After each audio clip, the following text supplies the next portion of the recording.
Before diving into the video, did you know that over 80% of you watching right now aren't subscribed? Your one like and one subscribe means the absolute world to this channel and helps us keep going. Hit those buttons real quick, and let's get into the video. Chapter 0. Introduction. Arthur and Evelyn are a highly celebrated power couple in the legal world, both working as well-known attorneys in the capital city. While Evelyn specializes in high-end financial legalities, Arthur is a ruthless and brilliant divorce litigator. For years, their relationship and careers perfectly complemented one another, making them a model couple.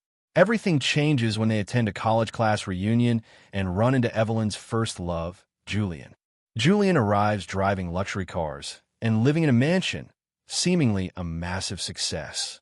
However, in front of everyone, he unexpectedly breaks down about the humiliation of being cheated on by his wealthy heiress wife. Evelyn gets swept up in his emotional vulnerability. Later, Julian bypasses Arthur entirely, pays a massive retainer, and hires Evelyn as his personal divorce lawyer. Behind closed doors, they begin working late into the night. Even when Evelyn begins to feel the arrangement is inappropriate and suggests passing it to a colleague, Arthur flatly refuses, reminding her that the man has already paid. Chapter 1. The Gathering Storm. Arthur originally didn't intend to go to Evelyn's reunion due to a massive workload at the firm, figuring reunions were just a breeding ground for running into old flames. Evelyn playfully teases him about being the firm's golden boy who only thinks of work, promising that everyone is bringing plus ones to show off their happy new lives, not to stir up unresolved feelings. Arthur changes his mind and joins her, unaware of how prophetic his initial worries would be. At the party, they meet Julian. Years ago, Julian and Evelyn were the perfect campus couple, but distance after graduation pulled them apart. Julian had quickly married his boss's daughter, a wealthy heiress. At the reunion, Julian appears thin, pale, and is notably alone. While everyone else uses the reunion to swap business cards and trade resources, Julian sits isolated in a corner, looking entirely out of place.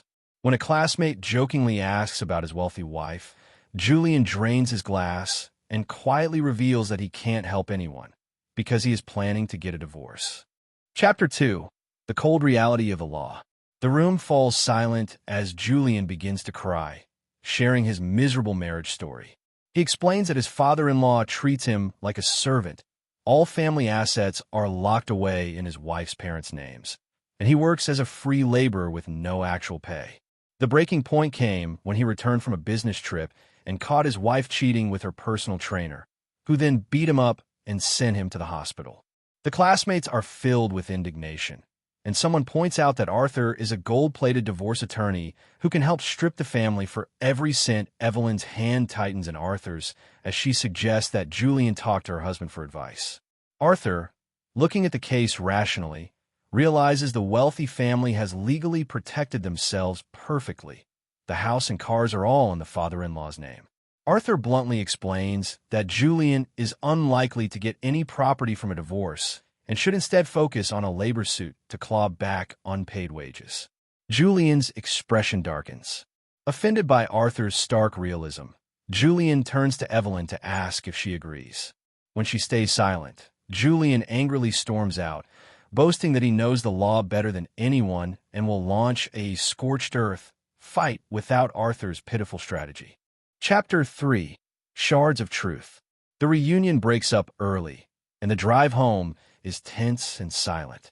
Back at the house, Arthur goes straight to his study to finish work.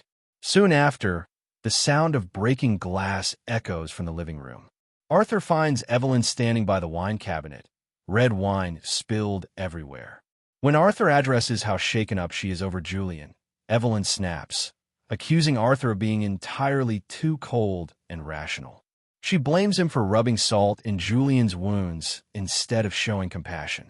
Arthur's courtroom reflexes kick in, and he reminds her that he didn't ruin Julian's marriage.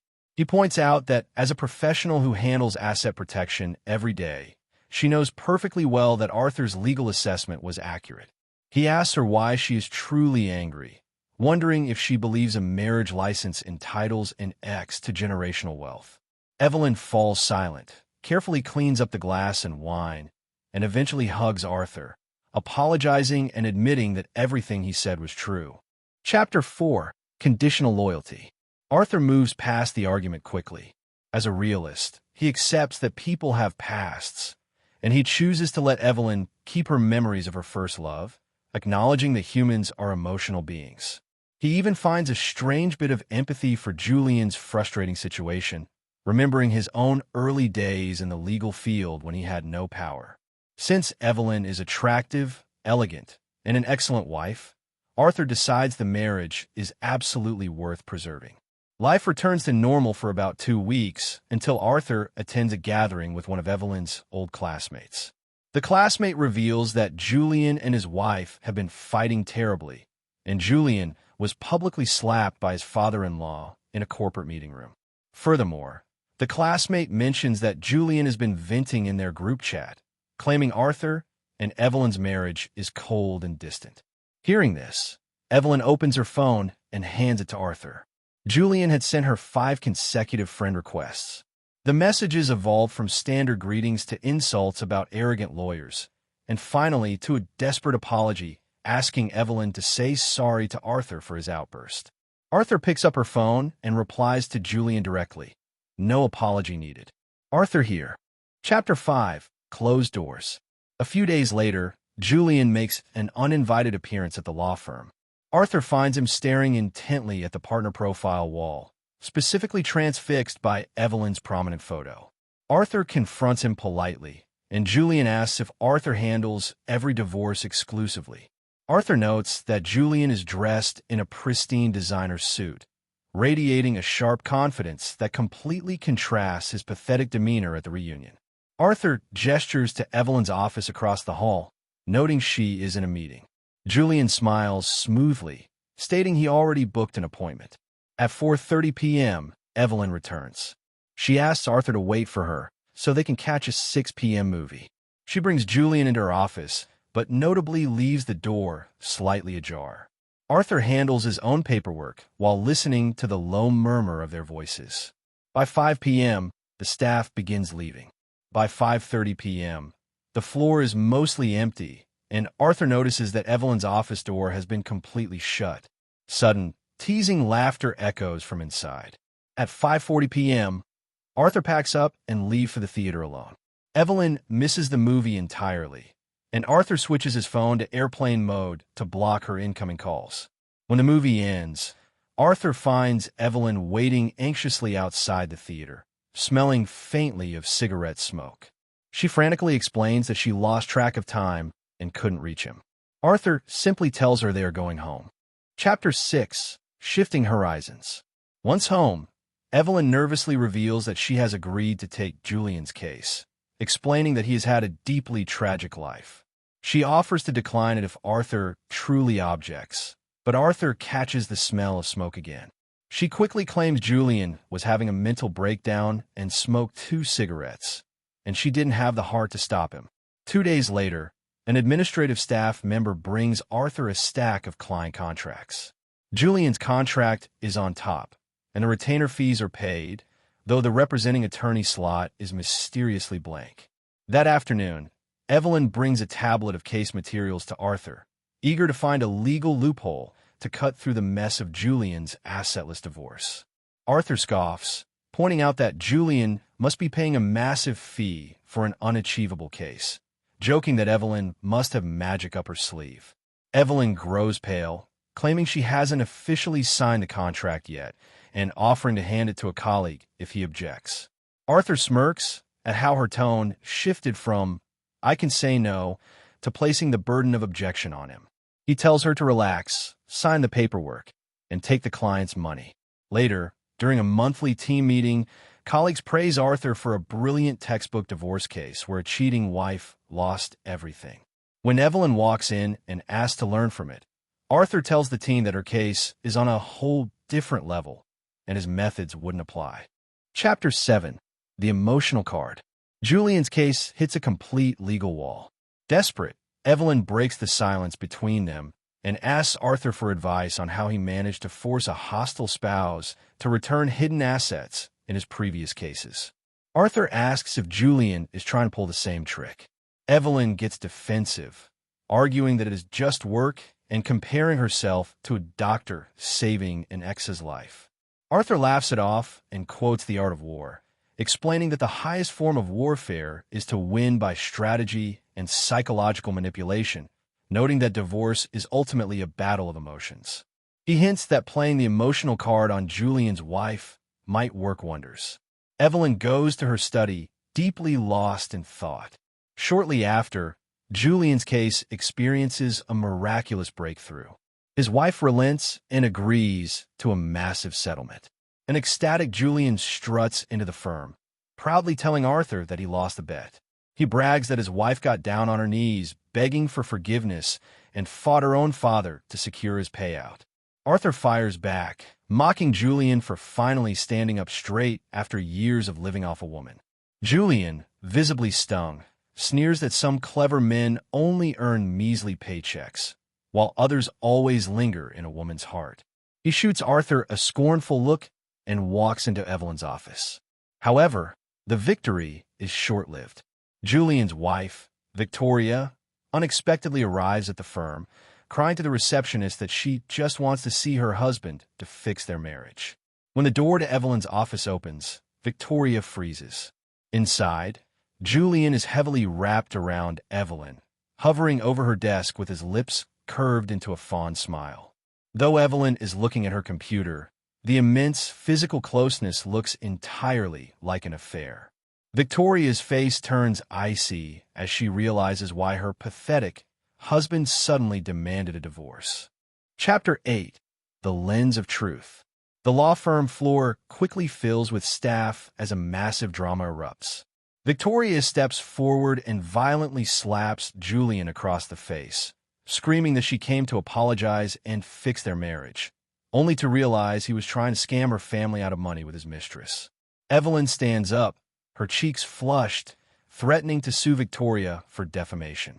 Julian tries to defend Evelyn, yelling that they were just reviewing the agreement, and he only leaned in because he couldn't see the screen clearly. The surrounding colleagues begin whispering, split on whether a professional like Evelyn would ever cheat right under her husband's nose. Victoria turns to Arthur, asking if he is the husband. Arthur steps forward firmly, stating they have been married for 3 years and that Evelyn is a good wife. He demands a public apology from Victoria for disrupting the firm.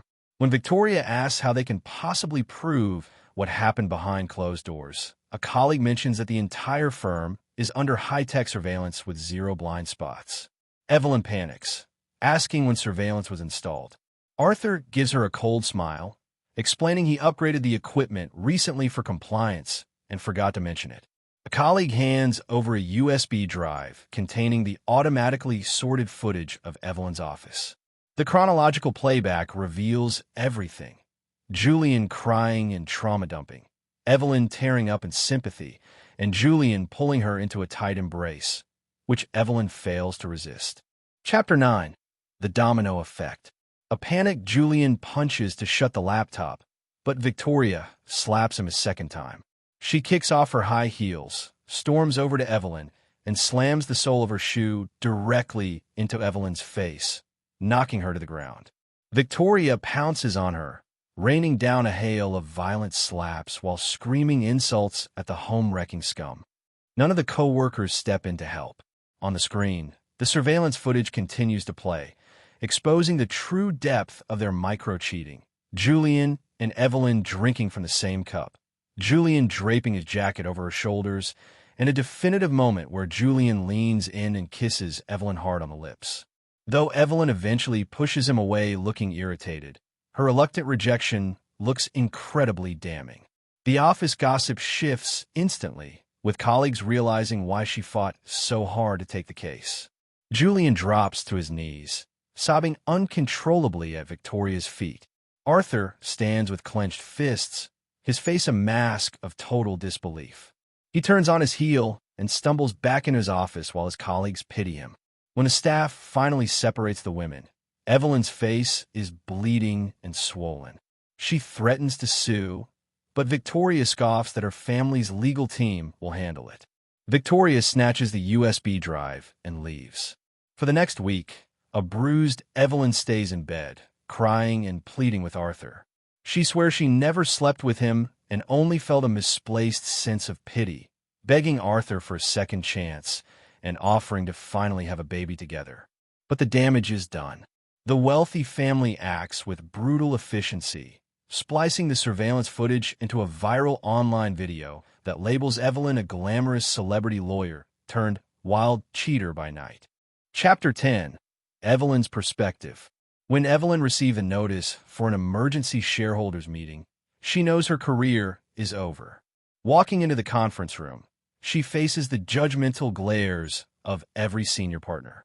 Arthur sits off to the side, his expression entirely unreadable. The firm representatives push a stack of breach of contract documents toward her, citing that her scandalous conduct with a married client has irreparably ruined the firm's public image. She is officially stripped of her partnership and informed that the firm is suing her for damages. Evelyn looks desperately at Arthur, hoping to see anger, grief, or pain, but his eyes are entirely vacant. She remembers the class reunion and how she initially felt contempt for Julian, knowing Arthur was vastly superior. Yet, hearing Julian pour out his wounds triggered a dangerous emotional wave. She remembered ignoring his messages to protect her boundaries, but the moment he forcefully hugged her in the office, she lost control. She remembers her first lie to Arthur about missing the movie, feeling disgusted with herself. Julian had manipulated her nostalgia, mimicking romantic gestures from their 20s that actually felt awkward in the present day, compared to Arthur's stable, grounded love. She recalls the absolute breaking point. A few days prior, in a dark stairwell landing near the parking garage, Julian had pinned her to the wall and kissed her passionately. Her mind had gone blank as her body temporarily surrendered to desire, before Arthur's voice reciting the art of war echoed in her mind.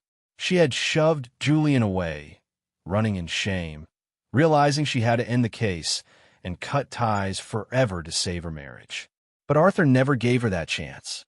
As the shareholders leave the room, Arthur stops by her chair, pulls a document from his folder, and hands it to her. Divorce papers, already signed by him. Chapter 11. There is no if. Evelyn asks Arthur exactly when he installed the surveillance cameras. Arthur rubs his chin and calmly reveals that he ordered them the moment she rejected Julian's friend request for the 5th time. Evelyn gives a bitter laugh, realizing Arthur never trusted her. Arthur counters by explaining that in psychology, avoidance stems from fear. Evelyn didn't dare accept the request because she knew deep down she couldn't handle the temptation. Arthur notes he refuses to accept a conditional loyalty that relies on an ex simply staying away. He deliberately replied to Julian's text to bring the hidden battlefield into the light, fully prepared for the marriage to burn. Evelyn bursts into tears, accusing him of cold entrapment and pleading that she remained physically loyal and never slept with Julian. When she begs him to stay and have a child together, Arthur loses his temper, violently slapping her across the face. He barks that he is not a pathetic loser who waits around to throw away garbage only after it rots and stinks. He tells her that filing the lawsuit is a mere formality. Because of their strict prenuptial agreement, dividing their assets is incredibly easy. Evelyn signs the papers quickly and willingly gives up their shared marital home as a token of guilt. On the day they collect their official divorce certificates, a wistful Evelyn asks Arthur if things would be different if they had just skipped that reunion party. Arthur starts his car and delivers his final line. There is no such thing as if. Chapter 12. Total ruin. In the final aftermath, Arthur's colleagues fill him in on the gossip.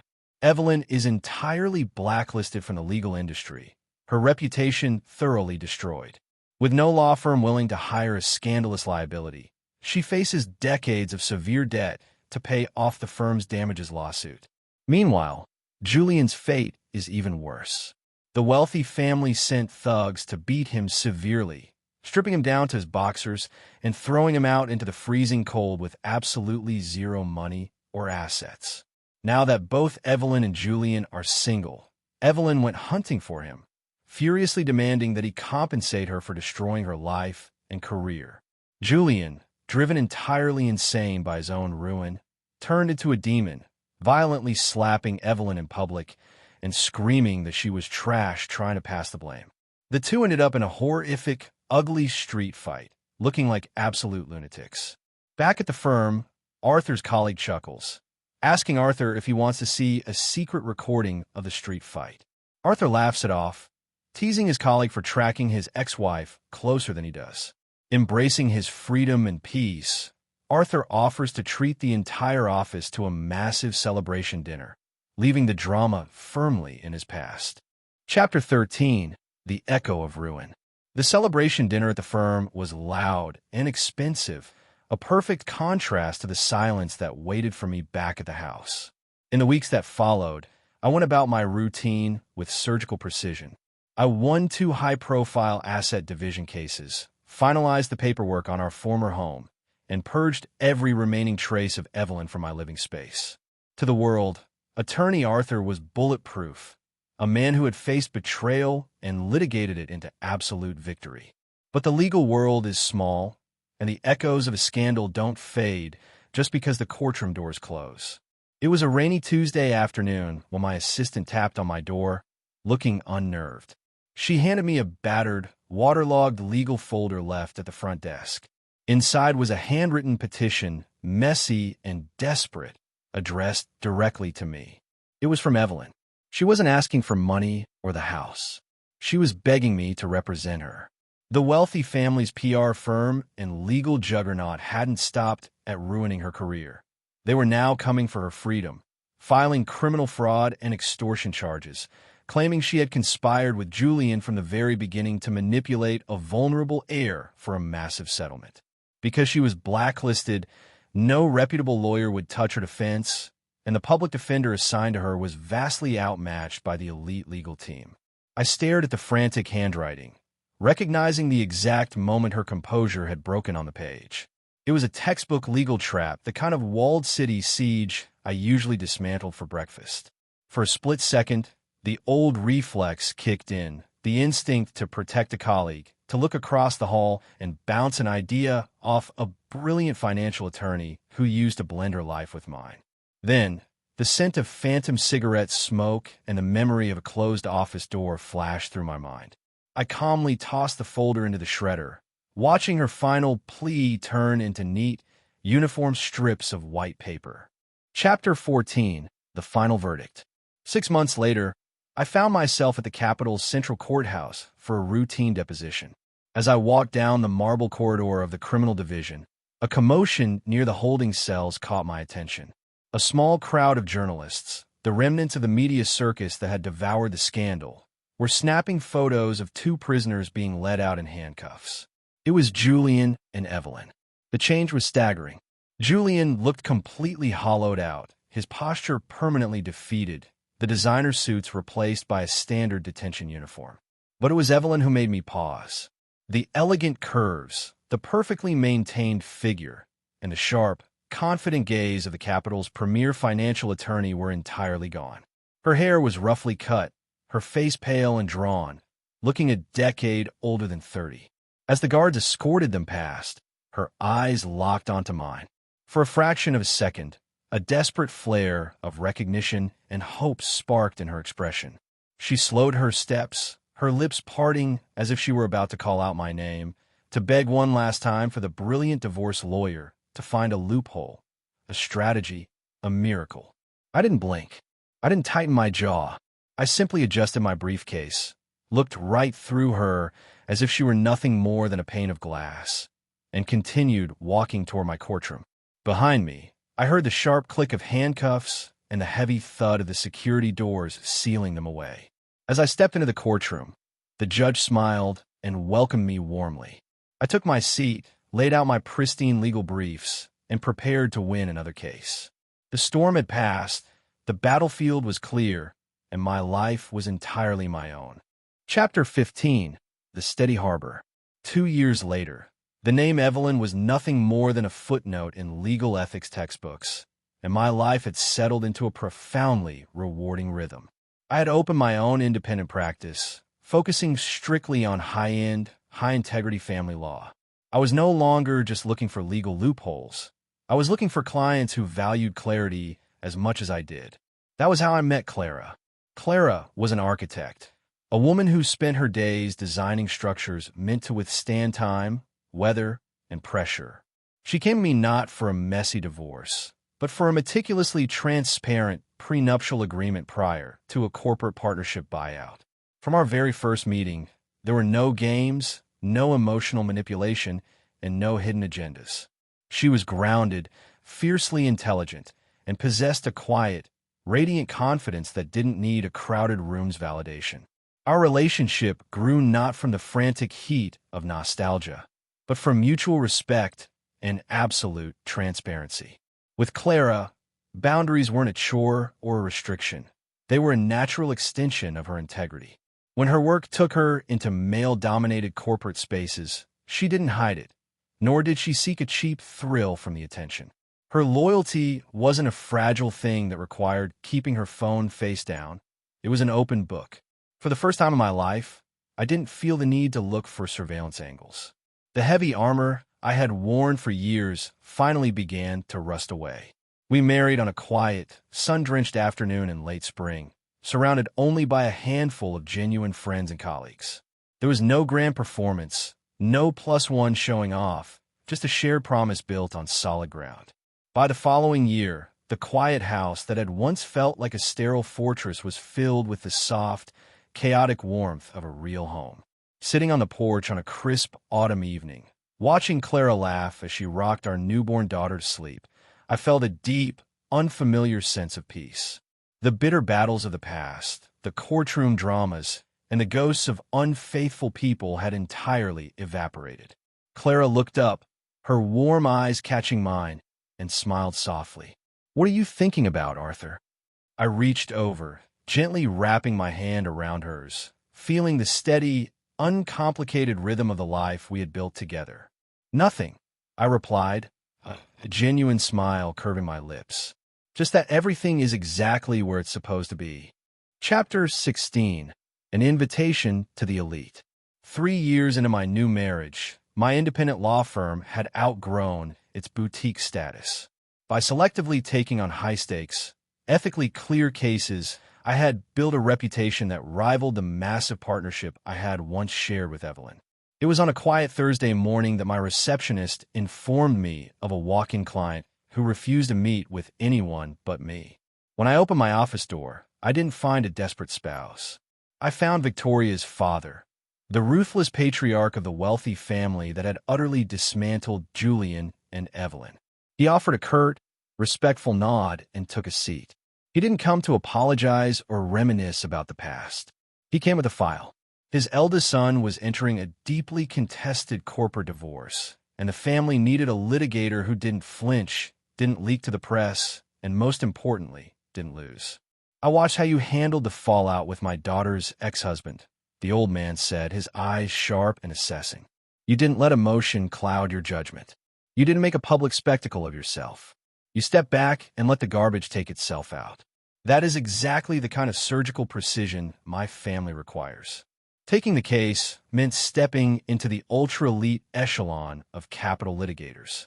I reviewed the contract, looked at the numbers, and signed. As he stood to leave, the patriarch paused at the door. "By the way, Arthur," he muttered, "Julian gets out on parole next week. Just a heads up. Vermin have a habit of crawling back out of the woodwork." Chapter 17. The Rat in the Walls. I didn't keep the news from Clara. That evening, while we were cooking dinner, I told her about the patriarch's visit and Julian's impending release. Clara simply nodded, calmly chopping vegetables. She didn't panic, nor did she ask me to hire a bodyguard. She just updated the security protocols for her architectural firm and our home system. Julian's release from state prison was quiet, but his bitterness was deafening. He had spent years in a cell while I had built a new empire and a beautiful family. Stripped of his looks, his youth, and his con-man charm, he was driven by a hollow, obsessive need to drag me down to his level. He didn't come for me. He knew I was a fortress he couldn't breach. Instead, he assumed Clara was like Evelyn, a soft target, a woman who could be manipulated by pity, fear, or a sob story. A week later, Julian bypassed the security at one of Clara's active construction sites by posing as a delivery driver. When Clara walked out of her temporary site office holding a roll of blueprints, Julian stepped out from behind a cement mixer, blocking her path. He looked ragged, his eyes wild with a desperate kind of malice. "You must be Clara," Julian sneered, stepping closer. "I'm an old friend of your husband. I thought you should know exactly what kind of ruthless, controlling monster you married." Chapter 18. The Architect's Blueprint. If Julian expected Clara to gasp, shrink back, or ask him to explain out of morbid curiosity, he had severely miscalculated the woman he was dealing with. Clara didn't even break her stride. She stopped exactly 3 feet away from him, her expression as unreadable and solid as a concrete foundation. "You're Julian," Clara said, her voice entirely flat. "Arthur told me you were released. You look exactly as pathetic as the case files described." Julian choked on his own breath, his prepared speech derailing instantly. He tried to pivot to aggression, taking a threatening step forward. "Listen to me, you smug. If you don't pay me to keep my mouth shut, I'll go to the press. I'll tell them Arthur framed his ex-wife. I'll say he fabricated the tapes. I'll ruin his new firm." Clara tilted her head, pointing a pen toward the scaffolding above them. "This is an active commercial construction site. Julian, do you see those domes on the cranes? High-definition, 360-degree security cameras. You are currently trespassing on private property, intimidating the lead architect, and attempting extortion while on federal parole."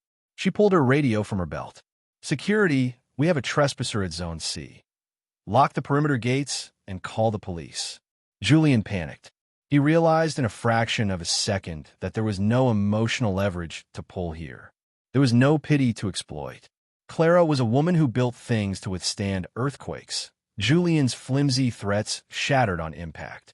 He turned and sprinted toward the fence, scrambling over it just as the sirens began to wail in the distance. Chapter 19. The Final Checkmate. Clara called me immediately.